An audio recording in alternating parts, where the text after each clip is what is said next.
ಇದರಿಂದ 33 ಗೇಟ್ಗಳನ್ನು ಬದಲಾಯಿಸಬೇಕು ಅಂತೇಳಿ ತೀರ್ಮಾನವನ್ನು ಮಾಡಿ ಈ 33 ಗೇಟ್ಗಳನ್ನು ಬದಲಾಯಿಸಿ ಈ ನಮ್ಮ 3 ರಾಜ್ಯದ ರೈತರುಗಳನ್ನು ರಕ್ಷಣೆ ಮಾಡಲಿಕ್ಕೆ ಈ ಭಗವಂತ ಇಂದ ದೊಡ್ಡ ಅವಕಾಶವನ್ನು ಮಾಡಿಕೊಟ್ಟಿದ್ದಾರೆ.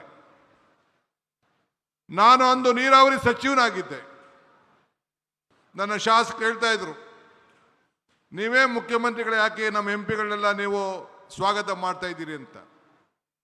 ನಾನು ಅಂದು ನೀರಾವರಿ ಸಚಿವನಾಗಿದ್ದೆ, ಇವತ್ತು ಮುಖ್ಯಮಂತ್ರಿ ಆಗಿದ್ದೇನೆ. ಮುಖ್ಯಮಂತ್ರಿ ಆಗಿದ್ರು ಕೂಡ ನಿಮ್ಮ ಸೇವಕ, ನಿಮ್ಮ ರೈತ, ನಿಮ್ಮ ಬಂಧು ಅನ್ನೋದನ್ನು, ನನ್ನ ಜವಾಬ್ದಾರಿಯನ್ನು ಮರೀಲಿಕ್ಕೆ ನನಗೆ ಇಷ್ಟ ಇಲ್ಲ. ಇವತ್ತು ತುಂಗಭದ್ರಾ ಡ್ಯಾಮ್ ಅನ್ನು ನಾವೆಲ್ಲ ಕಾಪಾಡಿದ್ದೇವೆ. ಹಿರಿಯರು ಹೇಳ್ತಾರೆ, ಇತಿಹಾಸ ಮರ್ತವನು ಇತಿಹಾಸವನ್ನು ಸೃಷ್ಟಿ ಮಾಡಲಿಕ್ಕೆ ಸಾಧ್ಯ ಇಲ್ಲ ಅಂತ. Today sir, I am very proud. This is a historic moment of the history of water resources. Today, under the leadership of C.R. Patil ji, 3 chief ministers, one of the senior most leader of this country, Mr. Chandrababu Naidu, is here. He has shown his large heart to prevent all of us. One more, my young friend, Telangana Chief Minister, Mr. Revant Reddy is here. Today, with the 3 chief ministers under your leadership, has created an history. Myself, Chandrababu Naidu and Revant Reddy, we believe in one thing. We don't want to write history. We don't want to read history. We believe in creating history. That is what all the 3 leaders of the South India is. So I am very happy you are a part of this great movement and you have shared us.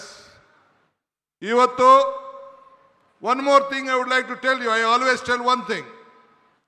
ಜತೆಗೂಡುವುದು ಆರಂಭ, ಜತೆಗೂಡು ಚರ್ಚಿಸುವುದು ಪ್ರಗತಿ, ಜತೆಗೂಡು ಕೆಲಸ ಮಾಡುವುದು ಯಶಸ್ಸು. That means joining together is the beginning, discussing together is the progress, working together is the success. That is what, under the leadership of Mr. Patil, we have joined, we have discussed, and today a message is going to come to all the farmers of the 3 states that we all are united and we will save the farmers of the state.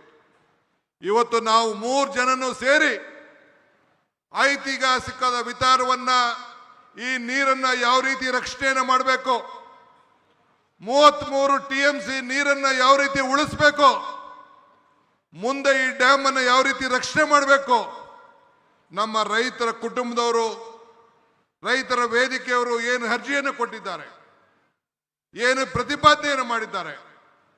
Navali dam ಇರ್ಬೋದು, ಈ ನೀರನ್ನು ಉಳಿಸ್ಲಿಕ್ಕೆ ಹೂಳು ತೆಗೆಯುವಂಥ ವಿಚಾರ ಇರ್ಬೋದು, ಯಾವುದೇ ವಿಚಾರ ಆಗಿರ್ಬೋದು, ಇದ್ರ ಬಗ್ಗೆ ವ್ಯಾಪಕವಾಗಿ ಚರ್ಚೆಯನ್ನು ಮಾಡಿ ನಾವೆಲ್ಲರೂ ಸೇರಿ ಒಮ್ಮತದ ಅಭಿಪ್ರಾಯಕ್ಕೆ ರೈತರನ್ನ ರಕ್ಷಣೆ ಮಾಡಲಿಕ್ಕೆ ಇವತ್ತು ನಾವು ಬಂದಿದ್ದೇವೆ. ಅದನ್ನು